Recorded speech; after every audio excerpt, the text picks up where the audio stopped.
It is a great mix of blended Scotch and Averna and Italian Amaro, as well as some syrups and some lemon juice. It's a shake and drink that I'm going to serve in a coupe with ice in it, and it's going to be great.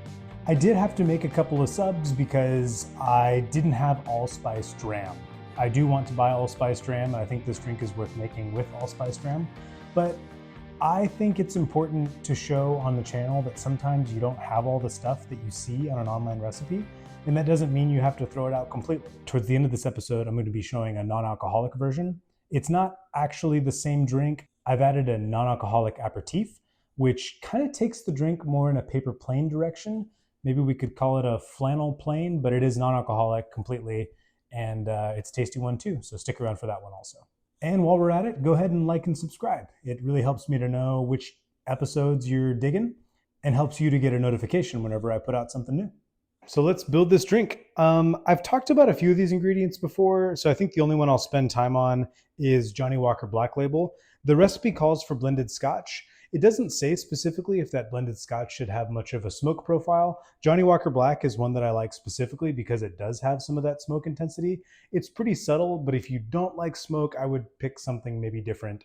There's lots of different blended Scotches out there. I know Famous Grouse, Dewar's White Label, Monkey Shoulder all get talked about quite a bit, but do a little research and figure out which ones have a smoke influence and which ones do not. They don't all have smoke. But I'm using Johnnie Walker Black today because I like the way that that smoke presents in this cocktail specifically. This drink actually calls for 1 3/4 ounce of Scotch. I don't know that I've ever seen that, but I am going to follow the rules. 1 ounce and 3/4.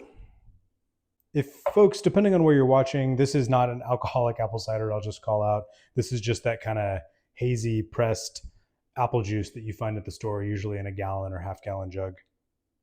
1.5 ounces of apple cider.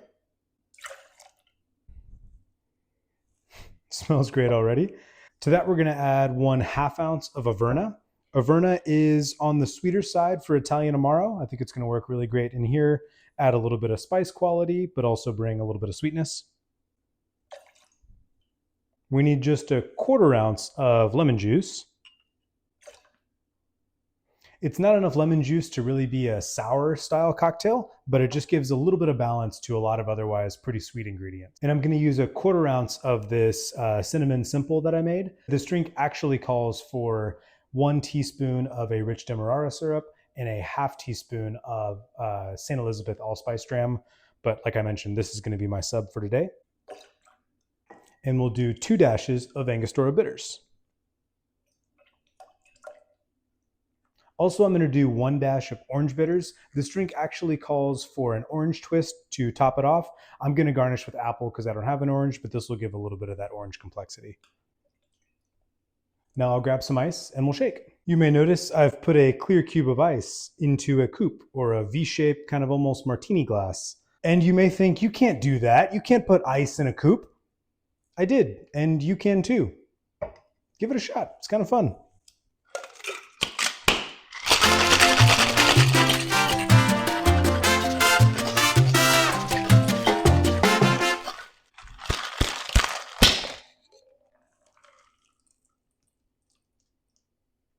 I'm going to garnish with an apple. Why not? I'm going to try to cut it really thin so it actually bends a little bit. Put it on the rim like a goof. Here's the flannel shirt.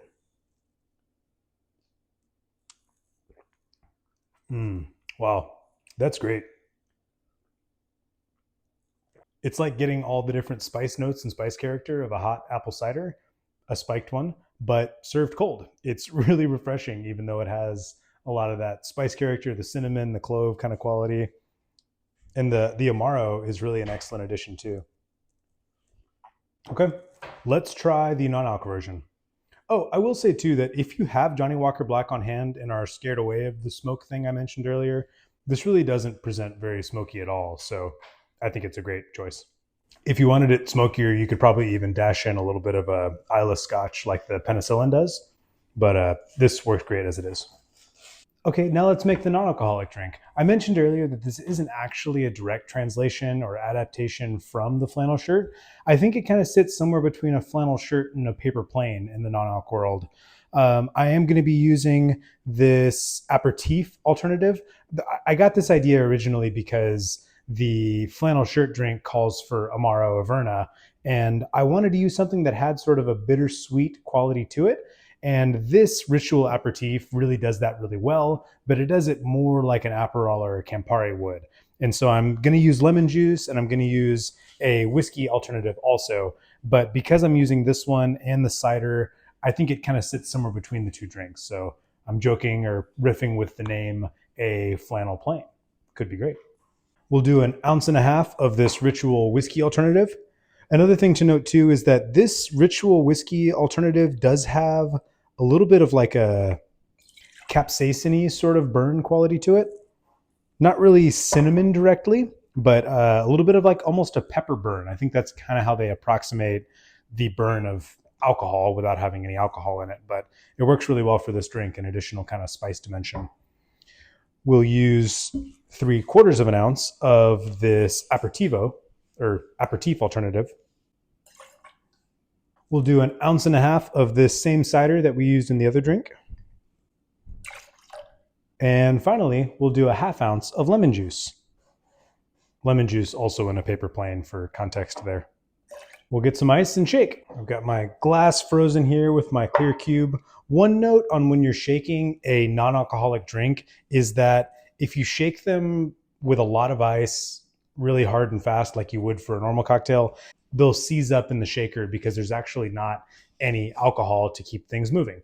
And so I'll use a little bit less ice than normal, and I won't shake them quite as hard as normal or quite as long as normal. We definitely want to chill the drink down, but you don't need quite the same dilution that you would for an alcoholic drink. So something to keep in mind when you're shaking.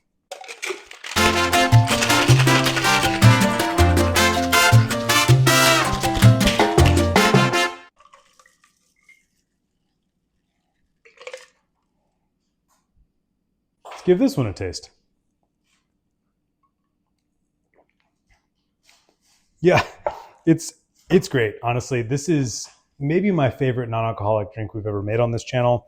It does such a good job balancing the rich, sweet components with the brightness of the lemon. I think in general, a fruit-forward non-alcoholic drink works really well.